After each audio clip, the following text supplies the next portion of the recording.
Me da a mí que la charla de los próximos minutos va a haber gente a la que le guste mucho y va a haber gente a la que no le guste nada. O sea que se trata de un tema polémico, por tanto. Sí. Y además nuestro próximo invitado no se esconde en ninguno de estos temas. Vamos a comenzar esta última hora con la visita de un profesor universitario, a quien conocemos de un tiempo a esta parte, también por su labor divulgativa, una labor que prácticamente va desmontando mitos cuando es necesario.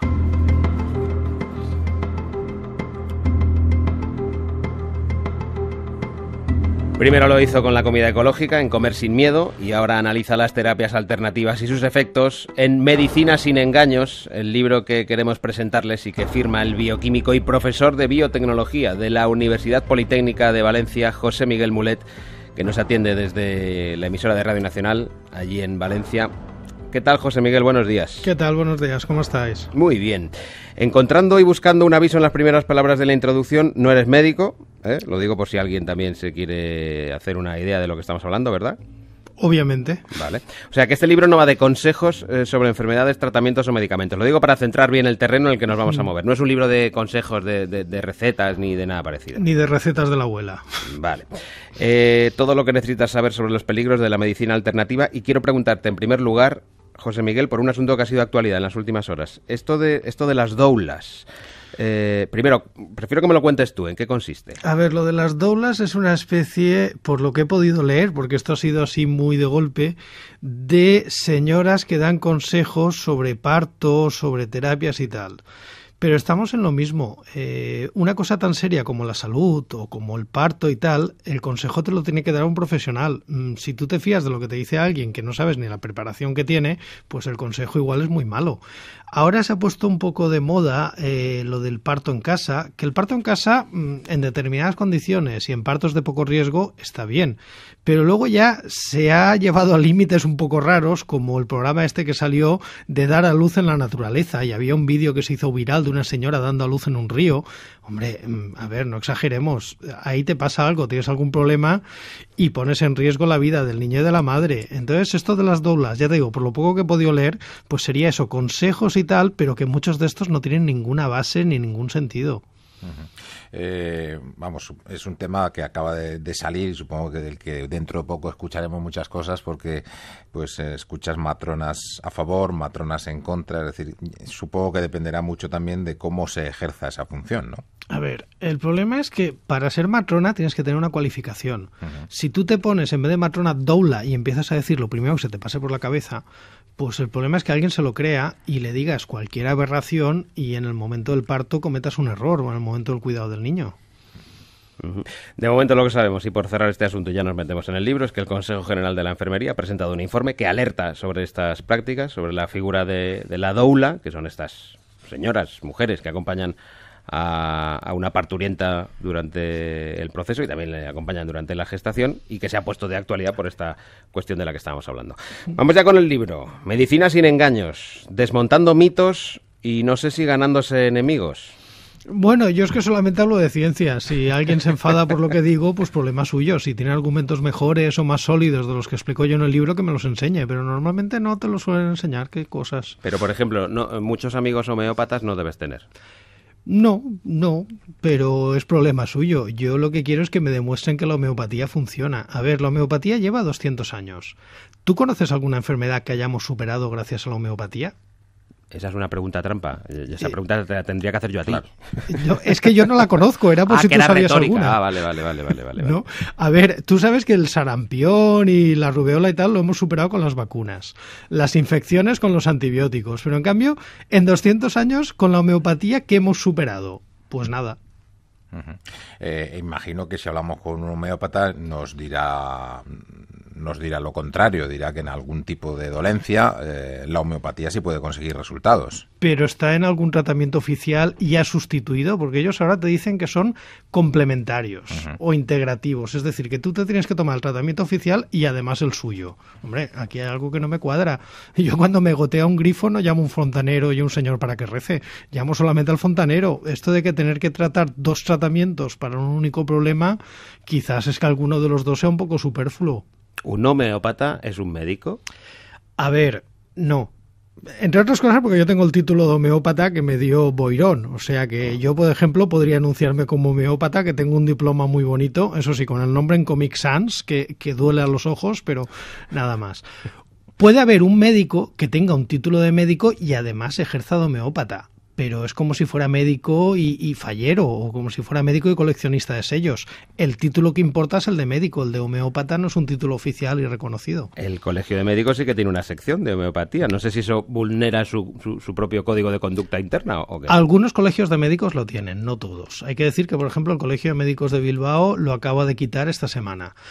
Bueno, solo hay que leer el código deontológico, el punto 2, que dice que la medicina tiene que ofrecer al paciente la terapia más, digamos, que tenga aval científico. A partir de ahí, que ellos mismos respondan a la pregunta. Pero hay estudios que demuestren su ineficacia, al mismo, es decir, tú dices, no hay estudios que demuestren su eficacia, hay estudios que demuestran que es una terapia absolutamente ineficaz. Cuando se han hecho todos los estudios, demuestra que funciona exactamente igual que el placebo, que es el blanco que se llevan los estudios. Es decir, tú das una píldora homeopática que te cuesta una pasta y das una píldora de azúcar y tiene exactamente el mismo efecto. De hecho, tiene el mismo efecto porque las píldoras homeopáticas se basan en hacer diluciones tan diluidas que al final no queda nada de la materia de partida y al final lo que te estás tomando es una píldora de azúcar. Lo que sí nos alerta el placebo, o en ese caso la homeopatía, es que las patologías tienen componentes que se nos escapan, entonces, ¿no? Tienen un componente subjetivo y eso lo sabemos todos. A ver, cuando tu hijo, tu hermano pequeño se ha pegado un trompazo y ha venido llorando, tú sabes que cuando le abrazas, le dices cura, curito de rana, si no se cura hoy se curará mañana, deja de llorar y parece que le hayas curado. Es decir, el simple hecho de pensar que estás haciendo algo por la enfermedad ya produce en ti un efecto beneficioso.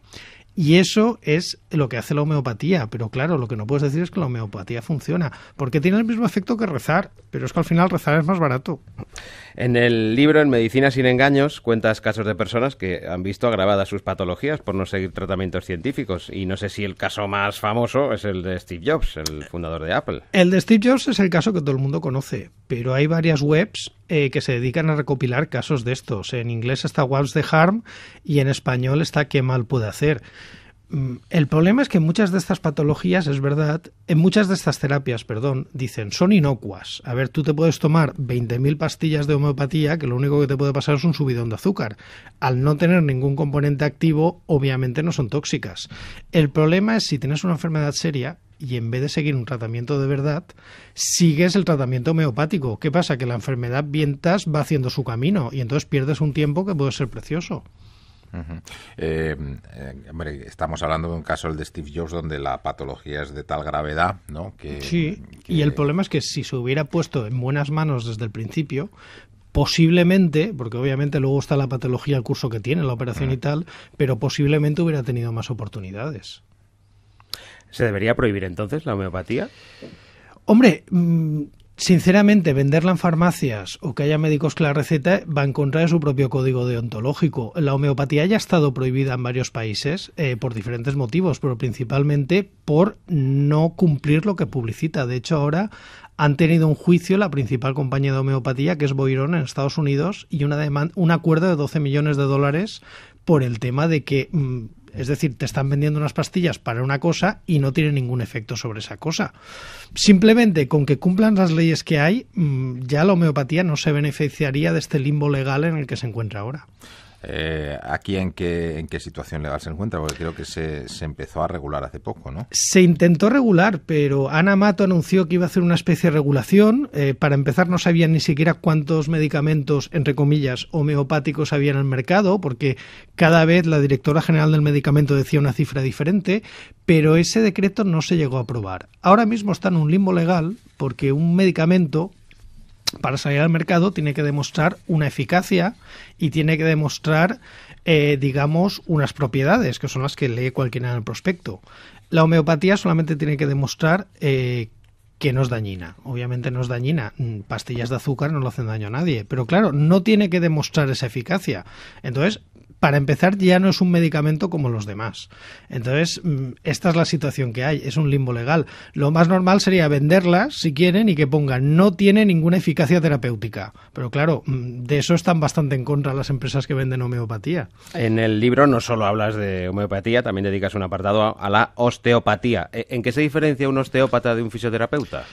A ver, un osteópata y un fisioterapeuta se parecen bastante, con la diferencia de que el fisioterapeuta es una persona que trata pues dolencias determinadas de la práctica deportiva, de las malas posturas, a base de masajes, estiramientos y tal, y el osteópata sigue las doctrinas de un señor que se llamaba Spall, que vivía en Estados Unidos en el siglo XIX, que él decía que todas las enfermedades se producían porque la energía se quedaba atrapada en los músculos.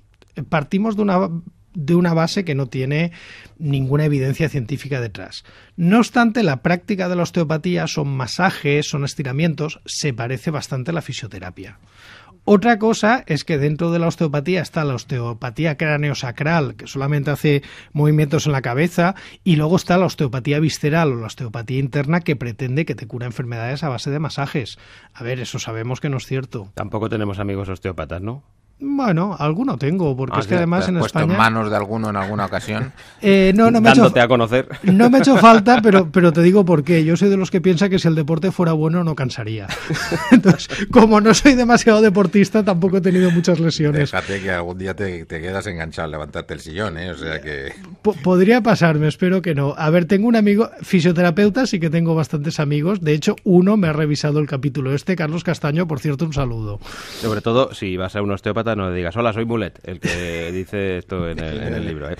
Y la diferencia con el quiropráctico, que es que yo me lío un poco con todas estas El cuestiones. quiropráctico ya ahí sí que estamos en territorio comanche. A ver. El quiropráctico también es otra cosa que se inventó un señor en Estados Unidos. Este señor se llamaba Palmer. Y este decía que curaba todas las enfermedades manipulando la columna. A ver, manipulando la columna, pues puedes tratar... Extrayéndola, por ejemplo. No extrayéndola, pero dando giros y recolocaciones bruscas. A ver, si tienes una hernia discal, pues te operan de la columna, obviamente, pero si tienes un problema de corazón o un problema de pies, con la columna, generalmente, salvo que sea una cosa de postura, no van a solucionarte nada. Y luego, aparte, este señor hacía unas manipulaciones muy bruscas, manipulaciones que pueden llegar a ser peligrosas. Y, de hecho, hay numerosos casos de gente que ha tenido problemas serios debido a una manipulación del quiropráctico que se le ha ido la mano. Tacho quiropráctico también, como amigos habituales, ¿verdad? Sí, hombre, depende. Vale. A ver, ¿tú le dejarías a cualquier persona que te girara el cuello como la niña del exorcista? No, porque hay veces que hay movimientos del quiropráctico que a mí me dan miedo solo de pensarlo. Duelen con verlo, así que prefiero ni sentirlo. Pues eso. Seguimos haciendo amigos. La acupuntura. ¿Qué nos puedes decir de esta tradicional terapia oriental? Pues mira, como el vudú, pero de buen rollo. ¿Qué quieres que te diga? Al final es poner agujitas. A ver, la acupuntura, siendo muy generoso, sí que ha demostrado que hay un caso en el que funciona mejor que el placebo, que es básicamente en dolores localizados, principalmente dolores de espalda. Pero no funciona porque el acupuntor vea los meridianos y te lo ponga en el punto exacto y tal, porque cuando se ha hecho la prueba se ha visto que si las agujas se ponen al azar por un señor que no sabe acupuntura, tiene el mismo efecto. Es decir, básicamente cuando tienes un dolor muy localizado, si empiezan a ponerte agujas, se libera adenosina, el sistema nervioso se despista y digamos que no nota tanto ese dolor que tenías. Fuera de esto, es decir, dejar de fumar, adelgazar, como decía el ministro aquel, etcétera, etcétera, no hay ninguna evidencia que la acupuntura funcione mejor que el placebo. Y por cierto, si alguien va a un acupuntor, que se asegure que las agujas están muy limpias y muy esterilizadas, que eso también es un riesgo donde hay estudios que alertan. Acupuntor lo voy tachando también. Bueno, un poco a medias, ¿no? Pero sí, para poder tomarse unas cañas, lo tacho. Porque como en amigos, realidad dice que despista el dolor. No, pero os sorprenderías, con el anterior libro luego iba a dar charlas y los agricultores ecológicos me daban una cesta para que lo probara. Aquí no sé si me enviarán un par de agujas para que me las clave o una cosa. ¿Te arriesgabas a probar lo de las cestas? A ver si... Y es que soy muy valiente. Me da a mí que los homeópatas no te van a dar un abrazo con este libro, pero bueno, en fin. Mientras no me lo del quiropráctico, que también me asustaría más. Hipnosis, ¿tiene algún fundamento científico? Sí. Primero, ¿existe? ¿Se puede hipnotizar a alguien? A ver, aquí es diferente. Aquí sí que hay profesionales y científicos serios haciendo estudios muy válidos sobre la hipnosis. Sí que se ha visto que es un estado que cuando se hacen electrocefalogramas no queda muy claro lo que es la hipnosis y lo que no. pero sí que se ha visto que puede ser como una herramienta válida en algún tipo de terapias. En algún tipo de terapias, es decir, terapias, por ejemplo, para dejar de fumar, para los niños estos que se hacen pis en la cama cuando son mayores, etcétera, se ha visto que la hipnosis puede ayudar como complemento, no como terapia por sí mismo. Y luego ya esto que vemos por las películas, de que con la hipnosis recuerdan traumas que tenían escondidos, de que con la hipnosis cumplen órdenes y roban bancos, como pasaba en aquella película de Woody Allen y tal, de eso sí que no, eso es peliculero, básicamente.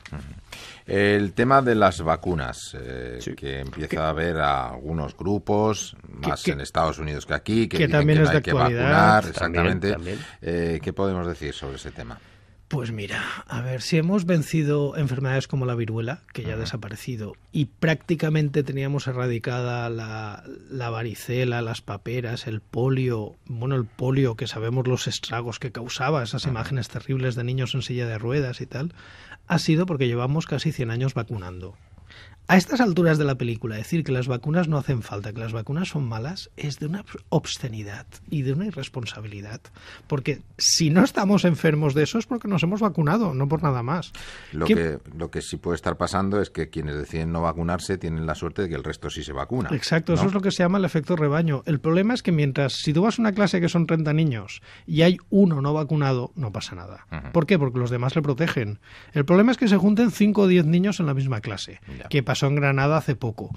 Y bueno, y donde va a pasar y va a ser una bomba de relojería va a ser en los barrios ricos de Los Ángeles, porque es donde más está la moda de no vacunar, y de hecho se vacunan menos que en Sudán del Sur. De hecho ya tuvimos un brote de sarampión en Disneylandia, era cosa de un mes. Sí. Y vendrán más, ya os lo digo. Y dentro del colectivo de amigos de Mulet podemos incluir a los frutoterapeutas, a los aromaterapeutas, a los cromoterapeutas y la risoterapia. Hombre, a mí reírme me gusta mucho. A mí también. Quiero decir, y reírse, pues sí, es muy sano, desahoga y tal. Pero a ver, pongamos las cosas en su sitio. Con risas no te curas una enfermedad grave, pero que pasas un buen rato y te quedas relajado, bien. Pero si es que reírte está bien y punto. Y ya está. Pero no busques más donde no lo hay.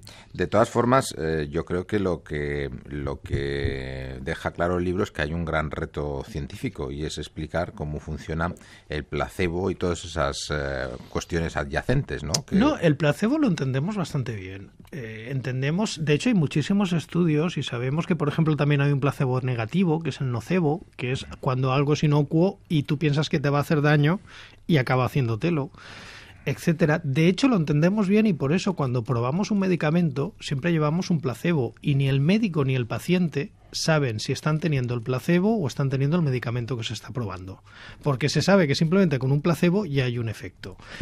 El problema es que para que una medicina se diga que funcione, o para que una terapia se ponga en los hospitales, tiene que superar y demostrar que es más efectiva que el placebo. Porque luego al final te pones una vacuna y no hace falta que tengas fe en ella, la vacuna funciona y punto.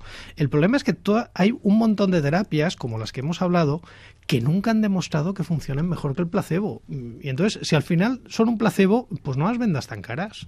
Y lo último, y ojo que este colectivo sí que te puedes jugar el futuro. Las abuelas, los consejos de las abuelas. ¿Tienen base científica? ¿No tienen ninguna base? Porque hay algunos que, bueno, parece que funcionan, pero no sé si con base médica, científica detrás, claro. Algunos sí, algunos no. También depende de la abuela de donde sea, porque en cada parte las abuelas dicen cosas diferentes. Por ejemplo, en mi zona, en la comarca de la Marina, cuando a la abuela le dolían las muelas, se iba al campo y se hacía una tortilla de amapolas. Efectivamente funcionaba, pero luego la abuela no pasaba el antidoping. ¿Qué quieres que te diga? Claro, hay algunos tratamientos que sí que tienen cierta evidencia, algunos que no.